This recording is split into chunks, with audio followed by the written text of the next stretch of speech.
देविका और रवि को देखा था नाल नाल, और फिर थोड़ी देर के बाद उसकी बाइक पे ओदे नाल बैठ के चली गई। माना कि श्वेता का देवर है, पर मुझे कुछ ठीक नहीं लगा।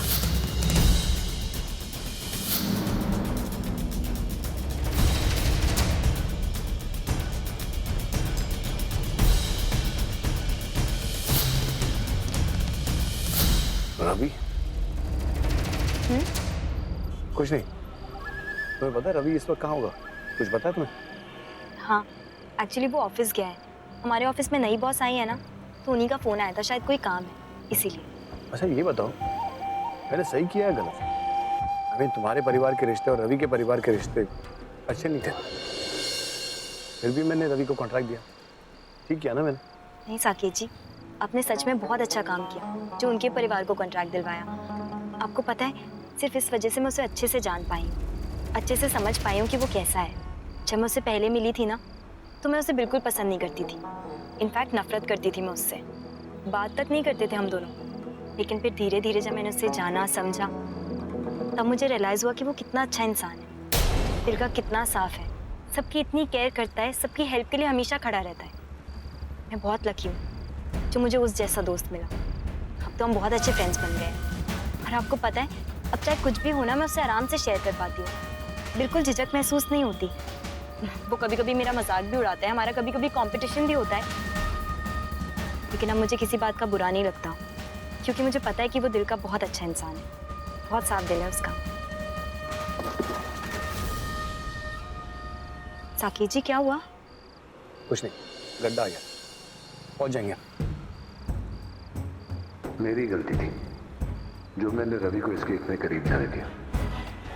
अब इनके प्यार की खाई को रिवर्स गियर में डालना ही होगा, इसे मेरे प्यार में डूबना ही होगा। शायद आज रात को ही, जब मैं इसके करीब जाऊंगा। साकेत जी, आप कुछ सोच रहे हैं क्या? हाँ, तुम्हारे बारे में सोच रहा था। मेरे बारे में? लेकिन मैं तो आपके साथ ही हूँ। अब नहीं समझो, बस कुछ देर में समझ जाओगे।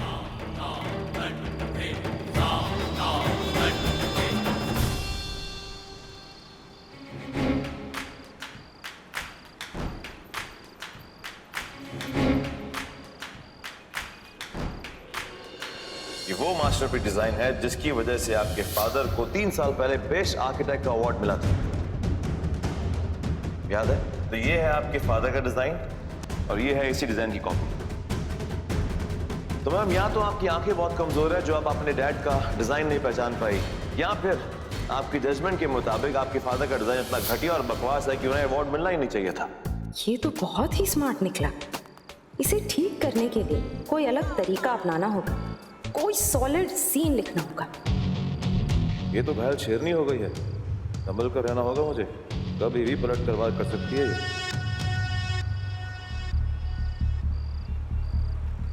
या डैड? ये तो राकेश दूसरा जी से बात कर रही है। हाँ डैड, मैं कल सेफली अंबाला पहुंच गई थी, लेकिन डैड क्या है ना, पहले दिन ही एक स्टूपिड इडियट से मुलाकात हो गई। नहीं डैड, वो होते हैं ना बेवकूफ गंवार टाइप के, बिल्कुल वैसा। नहीं डैड, पार्टी करने नहीं जा रही मैं, एक्चुअली वहाँ एक डील क्रैक करने जा रही हूँ। एंड गेस व्हाट, यहाँ भी मेरे साथ एक बेवकूफ है। नहीं, इसमें इन्वॉल्व है। कुछ लोगों का टॉप तो बिल्कुल खाली होता है ना डैड, बिल्कुल वैसा। Don't worry at all. आप तो जानते हैं कि ऐसे बेवकूफ़ों को हैंडल करना मुझे बहुत अच्छी तरह से आता है। ऐसे लोगों को इनकी जगह दिखानी मैं बहुत अच्छी तरह से जानती हूँ। You take care dad, good night. मैं आपसे कल बात करूँगी, क्या? बाय।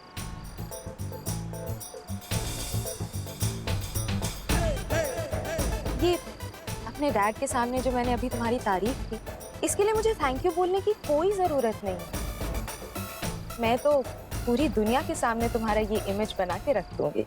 लगता है दुनिया भर के बेवकूफों के साथ रहते रहते तुम्हारे दिमाग के पेच ढीले हो गए, लेकिन इस बार जरा बच के रहना, वरना कोई स्टूपिड इडियट तुमको आईना दिखा देगा। तुम जानते हो, बेवकूफों में भी एक कैटेगरी होती है, ओवर कॉन्फिडेंट फूल्स।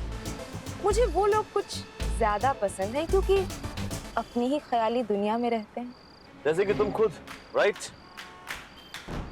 अब जाहिर सी बात है, जैसे तुम्हारी वो एंटरटेनमेंट लिस्ट है, वो पुलिस स्टेशन, सर्कस और गुलाटी मारना, ऐसी जगहों पे तुम ज्यादा अट्रैक्ट होती हो। तुम ऐसे ही पैदा हुई थी या फिर सब कुछ अब नॉर्मल ही तुम्हारे अंदर? नहीं, मेरा मतलब है कुछ नॉर्मल है क्या? You are crossing your limits now, Mr. Ravi. ये तुम्हारे ईगो का गुब्बारा बहुत जल्द फटने वाला है। आज देखना क्या करती हूँ मैं तुम्हारे साथ। तुम नहीं जानते निवेदिता लूथरा के साथ पंगा लेकर तुमने कितनी बड़ी गलती की है।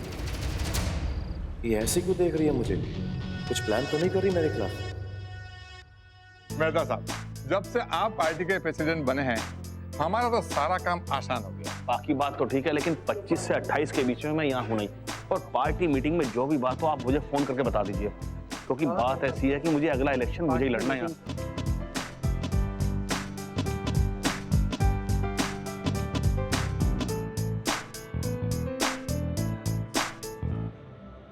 यहाँ पार्टी में बहुत सारे बड़े लोग हैं जिनके साथ मेरा उठना बैठना है। जो भी बोलना सोच समझ के बोलना, मेरे रेपुटेशन का सवाल है। समझ गए ना? जी। चलो।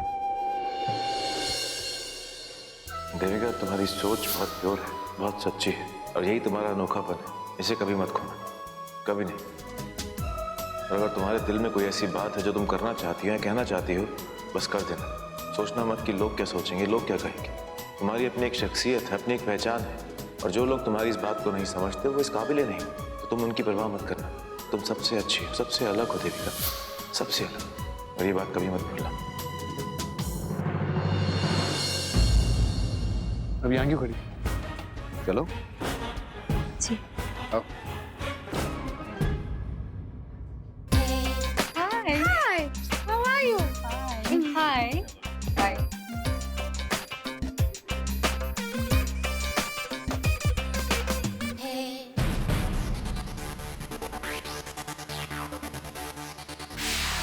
चले आप।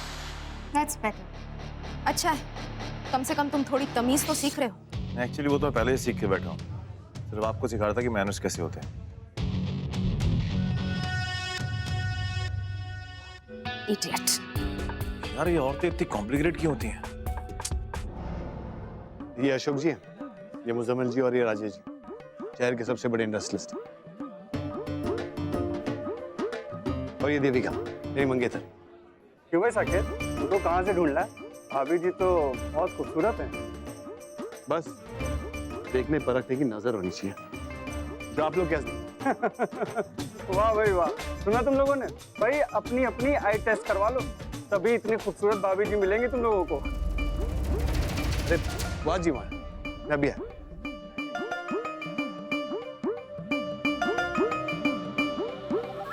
तुम एक काम करो, यही रुको, मैं भी है। कहीं जाना? वैसे कौन से नंबर की भाभी है? पता नहीं यार, मगर मुझे लगता है साकेत इन्हें भी इलेक्शन में खड़ा करने वाला है। हाँ, अगर करेगा तो पहला वोट नहीं, पहले मैं टेस्ट करूंगा फिर वोट दूंगा। मैं तो बोलता हूँ साकेत भाई को, इनको पार्टी हाईकमांड से मिला दे, फिर तो एमपी का टिकट पक्का। ये लोग कैसी अजीब सी बातें कर रहे हैं। ये कहाँ आ गई हूँ मैं? कैसे लोग हैं ये? कैसे दोस्त हैं साकेत जी के? मुझे तो यहाँ बिल्कुल भी अच्छा नहीं लग रहा। एक पल के लिए भी नहीं रहना चाहती हूँ।